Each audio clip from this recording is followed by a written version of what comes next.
ప్రభువైన యేసుక్రీస్తు నామమున ఈ కార్యక్రమమును వీక్షిస్తున్న మీ అందరికీ శుభములు తెలియజేస్తూ ఉన్నాను. విజన్ క్యూటీ ఫెలోషిప్ వారి యేసుతో ఏకాంత సమయం ఈ క్వైట్ టైం కార్యక్రమములకు మిమ్మల్ని ప్రేమతో ఆహ్వానిస్తున్నాను. మనం యెషయా గ్రంథం నుండి ధ్యానాలు వింటూ ఉన్నాం.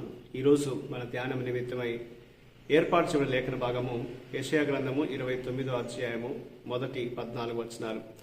ముందుగా ఈ భాగంలో మనం మొదటి 5 వచనాలు చదువుకుందాం. అరీయేలుకు శ్రమ, దావీదు దండు దిగిన అరీయేలు పట్టణమునకు శ్రమ. సంవత్సరం వెంబడి సంవత్సరం గడవనీయుడి, పండుగలను క్రమముగా జరగనీయుడి. నేను అరీయేలును బాధింపగా దుఃఖమును విలాపమును కలుగును, అందుచేత అది నిజముగా నాకు అగ్నిగుండమగును. నేను నీతో యుద్ధము చేయుచు నీ చుట్టూ శిబిరం వేయుదును, నీకెదురుగా కోట కట్టి ముట్టడి దిబ్బ వేయుదును. అప్పుడు నీవు అనుపబడి నేల నుండి పలుకుచుందువు. నీ మాటలు నేల నుండి ఒకడు గుసగుసలాడినట్లుండును. కర్ణపిశాచి స్వరం వలె నీ స్వరము నేల నుండి వచ్చును. నీ పలుకు ధూళిలో నుండి గుసగుసలాగా వినబడును. నీ శత్రువుల సమూహము లెక్కకు ఇసుక రేణులంత విస్తారంగా నుండును. బాధించు వారి సమూహము ఎగిరిపో పొట్టు వలె నుండును. హఠాత్తుగా 1 నిమిషములోనే ఇది సంభవించును. ఈనాటి లేఖన భాగం ఆధారంగా మనం ఏర్పాటు చేసుకున్న అంశం ఏదనగా గతించిన వారు, దోస్ హూ హ్యావ్ డిపార్టెడ్. నేటి వాక్య భాగం యొక్క సారాంశాన్ని మనం గమనించినట్లయితే, యెరూషలేం ప్రజలు పండుగలను ఆచరించి భక్తి శ్రద్ధలతో దేవుణ్ణి ఆరాధించినట్లుగా కనబడ్డారు. కానీ వారు అంకిత భావం లేనటువంటి హృదయాలతో అలా చేసినట్లుగా లేఖనం తెలియజేస్తుంది. వారు అశ్షూరు చేత దాడి చేయబడ్డారు, అనేకులు చంపబడ్డారు, నగరము తగలబెట్టబడింది, మరియు యెరూషలేము ఒక దహన బలి వలె మారింది. వారి ప్రణాళికలను విఫలము చేయబడ్డట్లుగా మనం చూస్తూ ఉంటాం. దేవుడు అశ్షూరుకు తీర్పు తీర్చాడు. దేవుడు ప్రవక్తలను గ్రుడ్డివారిగా కూడా చేసినట్లు లేఖనం తెలియజేస్తుంది. వారు దేవుని యొక్క వాక్యాన్ని గ్రహించలేని స్థితిలోకి వెళ్ళిపోయినట్లుగా లేఖనంలో మనం చూస్తూ ఉంటాం. బాహ్యంగా దేవుణ్ణి అవిధేయ హృదయాలతో సేవించిన వారికి ఇది మరింత తీవ్రమైనటువంటి శిక్షగా లేఖనం తెలియజేస్తోంది. ఇందులో దేవుడు ఏమై ఉన్నాడని మనం గమనించినట్లయితే 9 నుండి 12 వచనాల్లో వాక్యాన్ని వినడానికి నిరాకరించి చెడు చేసిన ప్రజలకు దేవుడు తీర్పు తీర్చాలని నిశ్చయించుకున్నాడు. వాక్యం పట్ల అవగాహన కోల్పోవడం అనేది ఒక భయంకరమైన శిక్షగా పరిగణించబడుతుంది. మనం తరచుగా ఆరాధనలో పాల్గొని దేవుని మనం ఆరాధిస్తున్నట్లుగా సంఘ కార్యక్రమాలు చురుగ్గా ఉన్నప్పటికీ దేవుని వాక్యం మనకు తెలియకపోతే మనం విశ్వాసాన్ని, మన జీవన విధానాన్ని దేవుడు గుర్తించాడు. మత్తయి సువార్త 7వ అధ్యాయం 21, 23 వచనాల్లో ఈ విషయాన్ని మనం చూడగలం.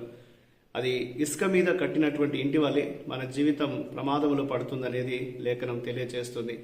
మరీ ఆలస్యం కాకముందే మనం మన చెవులను, మన కళ్ళను వాక్యం మీద నిలిపి ఉంచాలనేది దేవుడు ఈ లేఖనం ద్వారా మనకు తెలియజేస్తున్నాడు.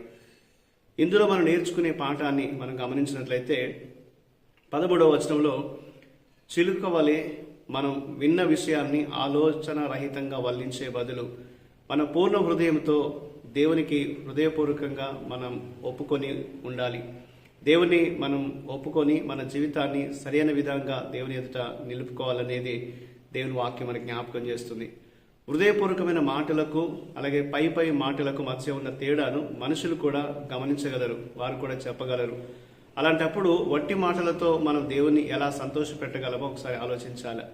దేవుని దగ్గరికి వచ్చినప్పుడు మనం మనస్ఫూర్తిగా హృదయపూర్వకంగా ఆయన్ని ఆరాధించాలని దేవుడు కోరుతూ ఉంటున్నాడు.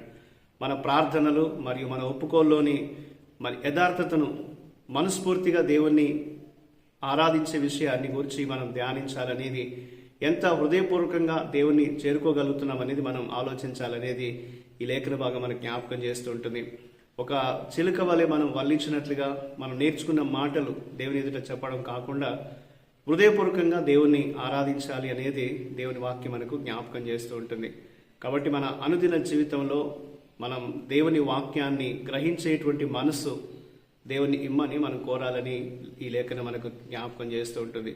వాక్యాన్ని మనం గ్రహించలేని స్థితిలోనికి వెళ్ళడం అనేది అది చాలా ప్రమాదకరమైనది లేఖనం మనకు జ్ఞాపకం చేస్తుంటుంది. కాబట్టి మనం దేవుని వాక్యాన్ని ఆలకిస్తూ వాటిని ధ్యానిస్తూ దేవుని వాక్య ప్రకారం పనిచేసేటువంటి వారంగా, దేవుని వాక్యాన్ని పాటించే వారంగా ఉండాలి అనేది దేవుడు మనకు ఈ వాక్యం ద్వారా గుర్తు చేస్తున్నాడు. ఆ రీతిగా మన అనుదిన జీవితంలో దేవుని వాక్యాన్ని ధ్యానిస్తూ మనం జీవితాన్ని కట్టుకునే విధంగా, బండ మీద ఇల్లు కట్టినటువంటి బుద్ధిమంతుని పోలిన విధంగా దేవుని మాటల్ని మనం పాటించాలనేది దేవుడు మనకు జ్ఞాపకం చేస్తుంటున్నాడు. ఒట్టి ఒప్పుకోలు మనం చేయకుండా క్రియల ద్వారా నిరూపించబడినటువంటి విశ్వాసాన్ని కలిగి ఉండాలనేది లేఖనం మనకు జ్ఞాపకం చేస్తుంది. ఆ రీతిగా దేవుడు మనల్ని నడిపించినట్లుగా మనం దేవునికి ప్రార్థన చేద్దాం. మా ప్రియమైన పరలోకపు దేవ, మీకు వందనాలు చెల్లిస్తున్నాం ప్రభా. మేము కేవలం ఒట్టి ఒప్పుకోలు చేయకుండా క్రియల ద్వారా తండ్రి మేము మా విశ్వాసాన్ని నిరూపించడానికి మాకు సహాయం చేయండి.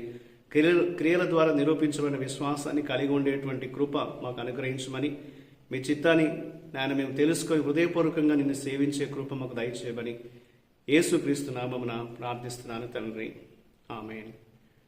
ప్రియులారా, మీరు సమయం తీసుకొని యొక్క వాక్య ధ్యానాన్ని విన్నందుకు మీకు ప్రత్యేకమైన వందనాలు తెలియజేస్తున్నాను.